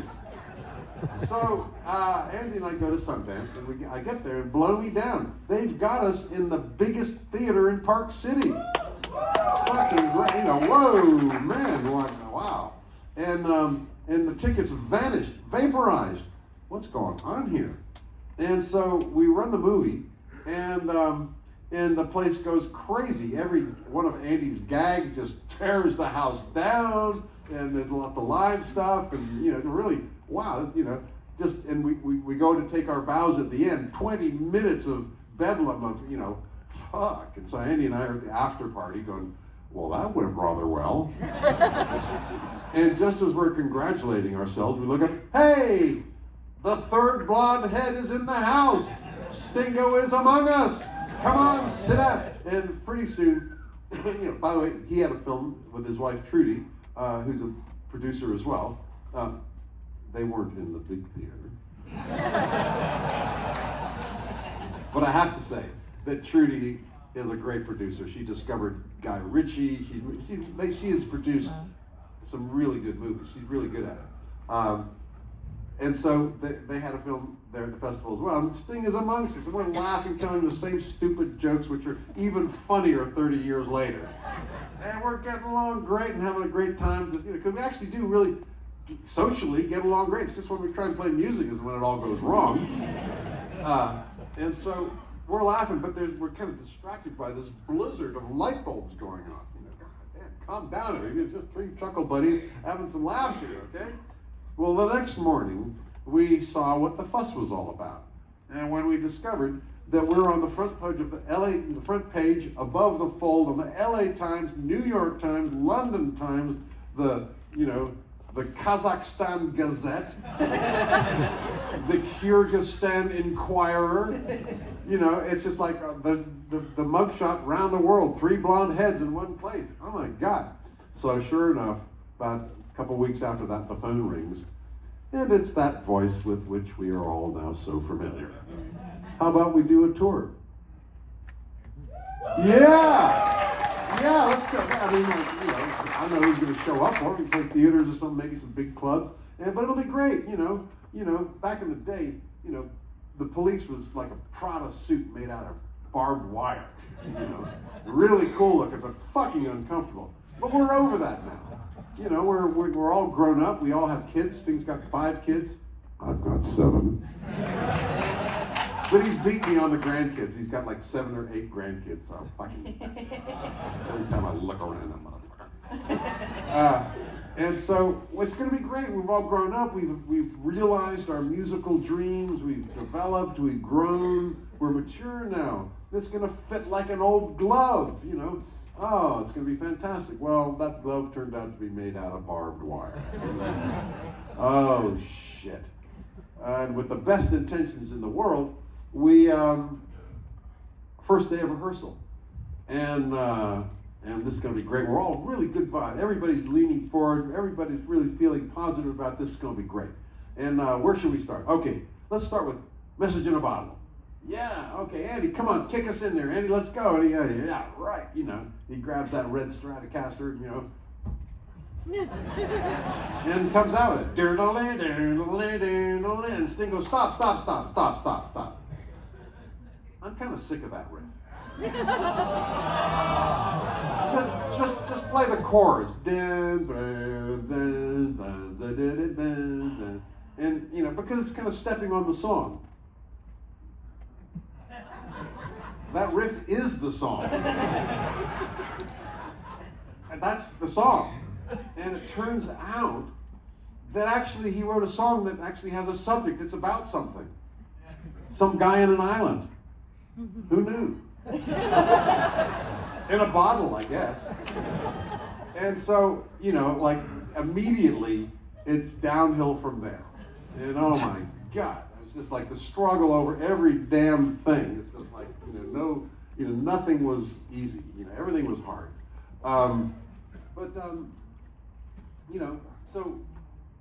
But you have to cut Sting some slack, because in his 30 years, he's been working with the best of the best of the best musicians, making great music, hit after hit.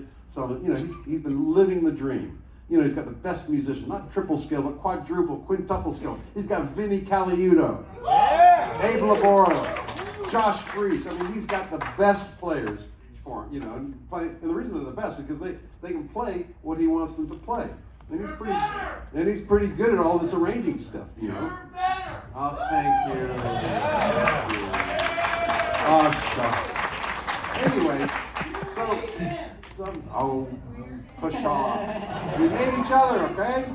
And I wouldn't have been a dick without it. Well, okay, I didn't have a hit without it. Remember your first time on National? You got to cut him some slack. He's been working with all the best players, but okay, look at my position too, okay? For the last 30 years, I've become an opera composer, boss of everything, master of the opera universe, kind of a small universe, but master of it. And I work with an 80-piece orchestra, 50-piece orchestra, and I put the music on the page. Now the orchestral players, the orcs, they live to reproduce every scintilla, every detail that's on there. A melody isn't da-da-da-da-da-da-da, it's da-da-da-da-da-da, and you've got to put the accents and the staccatos and the articulations and the tenutos. Anybody here know what a tenuto is? Sounds like something. Some very sophisticated people in here. Not only have you heard of Caravan, but you speak Italian. And so I'm used to having these players who are dedicated. I don't have to chivvy them up. I do chivvy them up. I make friends with them all because they just play better when we're all buddies, right? They play what they see, and that's their ethos. Because the flautist, she's 30 feet away from the trombone. She doesn't know what the trombone's going to do. She's got her flute part, and that's it. All she sees is her flute part. And she knows that if she obeys that page in every detail, and 30 feet away, the trombones and all the other cats are all following the page exactly, faithfully, the entire ensemble becomes the mighty symphony. And that's where their self-esteem lies. That's their pride, is to be one enormous, powerful thing. And they get that power from obeying the page. So imagine my surprise when my bass player turns around, comes over to me and says, "Hey, Stewart. When we get to that second verse, just play a hi-hat thing there, and like that. And then maybe the room shot. Yeah, cool." And he goes back, and I'm going, "What just happened? Fuck. Okay, wait. All right, okay, sure, fine. I am nothing. I'm no one. And by the way, Steve's really good at this shit. He does kind of know what he's doing. He made all those records, and he knows exactly how to use drums. He knows exactly how to use guitars and all. He's pretty good at this shit. And in fact, the times when my homicidal rage reached its zenith, the times when I must extinguish the life of this man as violently as possible, is when he was right. Fuck off, you cunt!"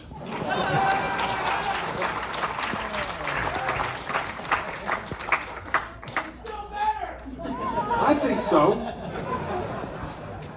So we're there in Tuscany, Italy, in the Sting's estate there, 4,000 acres of the most beautiful part of the most beautiful country in Europe, and with lakes and everything. It's a duke's castle, and we called it the Magic Stingdom.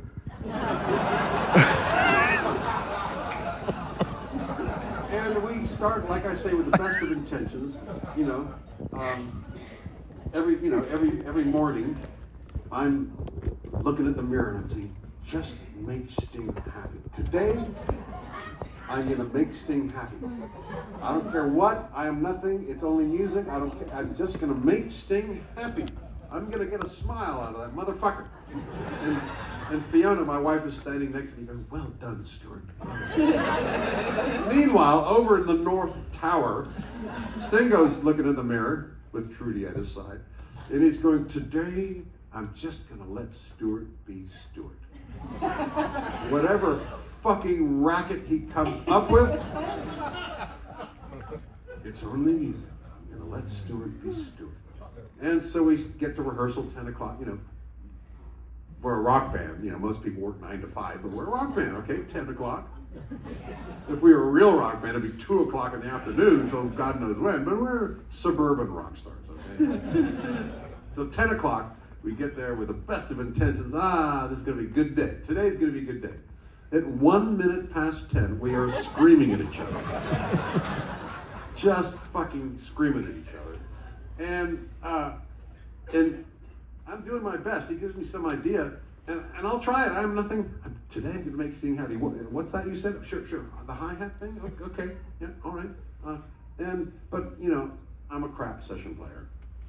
I don't remember the tunes. I play instinctively. I'm not thinking when I'm playing. As a composer, I am very intellectual and involved. But as a drummer, I'm banging shit. I'm an animal. It's all instinct. I don't do it the same way twice. And I tried his idea on the hi-hat, and then I forgot. And he's saying, "Look, dude, Stewart, I told you that second verse to play the hi-hat thing. Yeah, and I told you to fuck off." And so it goes, we're doing our best, but it's tough. And 4 months go by. 4 months! And with my orchestra, I show up at the 2 o'clock in the afternoon. I meet the orchestra. I never met them before. "How y'all doing? Nice to meet you all. My name's Stewart." And we rehearse for 2.5 hours and play the show that night. Because it's on the page. They read the page. We run through it once just to confirm everything. And we play the show that night. Rock bands take a little longer. We're there for 4 months. And Roxanne ain't rocket science, okay?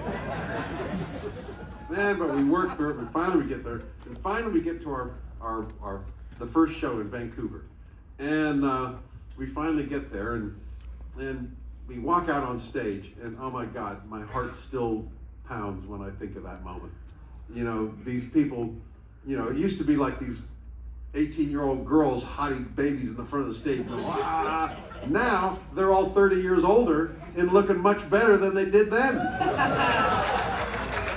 Yeah, they've all got 3 kids. They're fulfilled, and they live their lives to these songs. Whether they're fans or not, it's playing on the radio. They're stuck with it, and it's woven into people's lives, into the fabric of their emotions, their experiences, their loves, their angers, their triumphs, their failures. Everything. The music just has emotional power. The accretion of time going by and life's lived with these songs. So we're out there. It's really, really emotional. And we're emotional. That audience vibe coming off the audience is just so overpowering. We're looking at people crying, and we're crying. We're sobbing. We're like, you motherfucker. I guess this is why we have to put up with each other. This is why we have to put up with each other. And it was like the audience was like, it validated what we were doing. And okay, all right, this is not how I would do it necessarily on my own, but this is what, it works, and so that kind of validated. The audience was like the referee, and I wish y'all had been there for 4 months in Italy.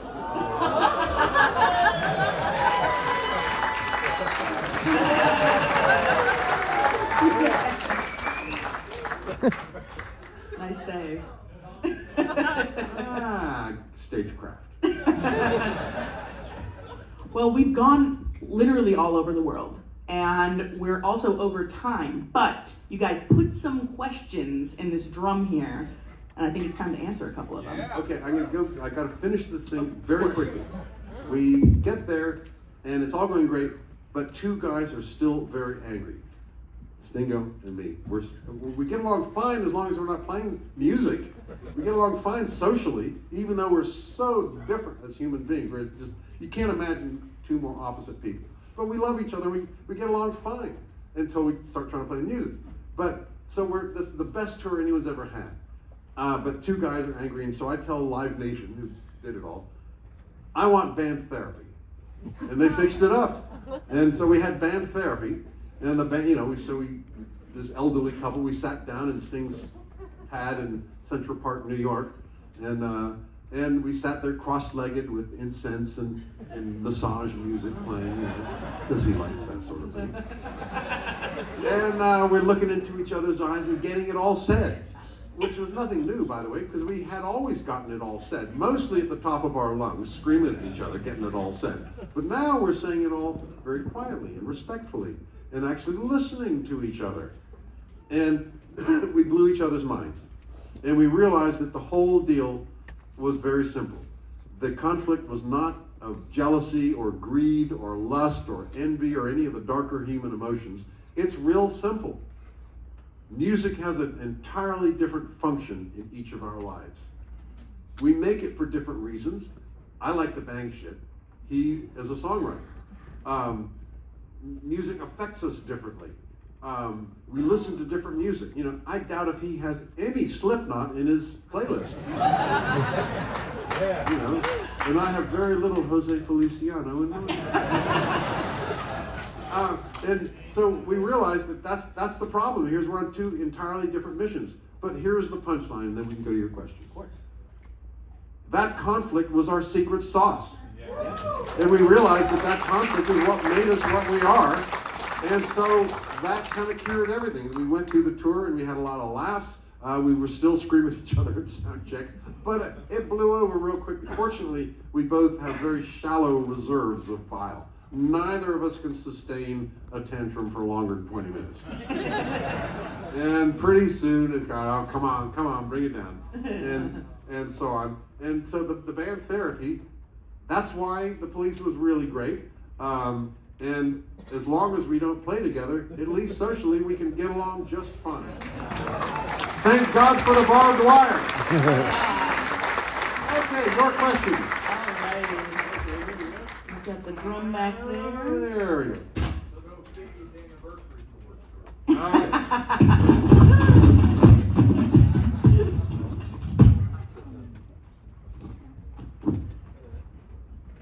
Do you have any Roland or other something at the Grove? Also, how do you feel about electric kits? Electric e-kits. Do you have any Roland or other e-kits? No, I don't. I appreciate the value of them, but they have such limited dynamic range. And my shit is soundproof. So I have the luxury of being able to play drums, but I appreciate that if you're living in an apartment, it still doesn't work because just playing the bass drum, which is only going into your ears, is still thumping the floor, and the guy downstairs is still going to get the broom. But I do have my Roland Space Echo. Yeah. Okay, a story here. I'm sorry to be going over time. I know you've got homes to get to and everything. All right. It's all good. So one day, we're back, way back. We're still starring, working our way, playing the clubs, and we're in America. I think we're in Virginia Beach, and we get a phone call. No. We were in New York City. We were in New York City when you get a call from London saying, guys, the check has dropped. You are now 3 wealthy young men. All right. We took ourselves straight down to Manny's music store. I think it was 47th or 48th or something like that. 48th, was it? Yeah. And it was like the mega music store, everything in there. We went in there, and Sting got a Stratocaster. So I got a Stratocaster. Andy got a Space Echo, so I got a Space Echo, and Sting, and everything there. I'll have one of those, times 3. Whatever Andy got, I got one too. The only thing I didn't get was the Taurus bass pedals. Fuck that. But they each had Taurus bass pedals, which, And so we were playing a club called My Father's Place on Long Island. And it was the sound check from hell.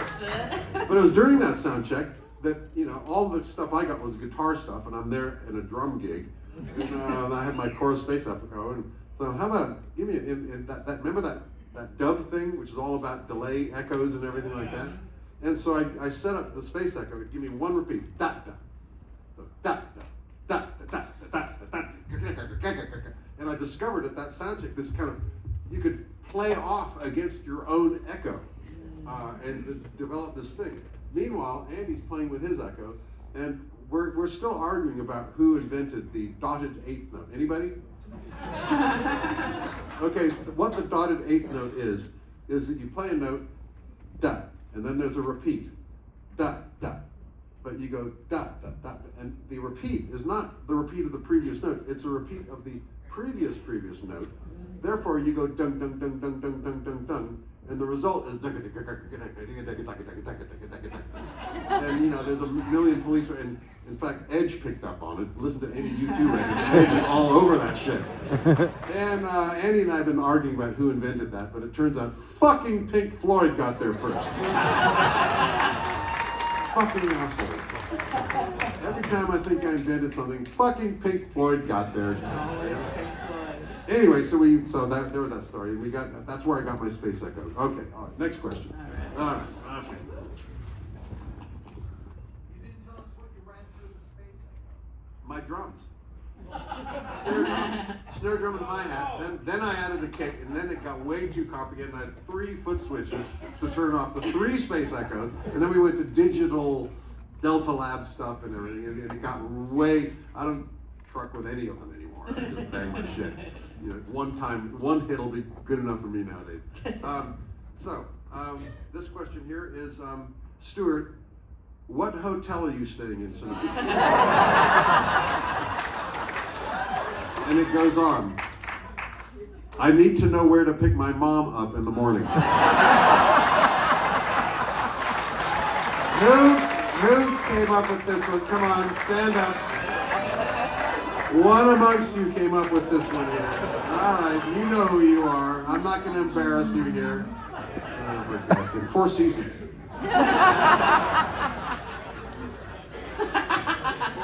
This gentleman pointed out that there ain't no 4 Seasons in Clearwater. Okay, one more. Okay. If you could do it all over again, what would you change? Well, it kind of worked out sort of well. But yeah, as it happens, I have a fantasy that I used to have, that I wake up age 16 in my dormitory in boarding school, knowing everything that I know now, including the chords to Every Breath You Take, Dancing in the Street, Hey Jude, And so I'm thinking, the fantasy is that in high school I have this incredible career, and I have hit after hit after hit, and I end up but wait a minute. One thing I'm going to have to do in this fantasy world, I'm having all this hits, I got to go find Fiona's parents and tell them that their daughter, who is at this point, let's see, when I was 16, she would have been 4. Mr. and Mrs. Dent, your daughter is mine. I would have been arrested. So that's one problem right there, is how am I going to nail Fiona down? And besides that, I got my 7 kids. I like those particular kids. I want those kids. And by the way, I'm living pretty well, modestly, but as good as I need to be, only 2 chateaus, but But I mean, it actually turned out that without learning how to, hey Jude, I kind of lived the life that I wanted to live. And in fact, the whole full circle is it took me around the world. I had all those adventures, and all those adventures bring me back to where I want to be, which is sitting right here in Clearwater tonight with all of you people. That's what the fantasy is. I don't want to change a thing. So thanks for coming out tonight, folks. Thanks for coming out tonight. So great to see you all. Thank you, everybody. Have a wonderful night.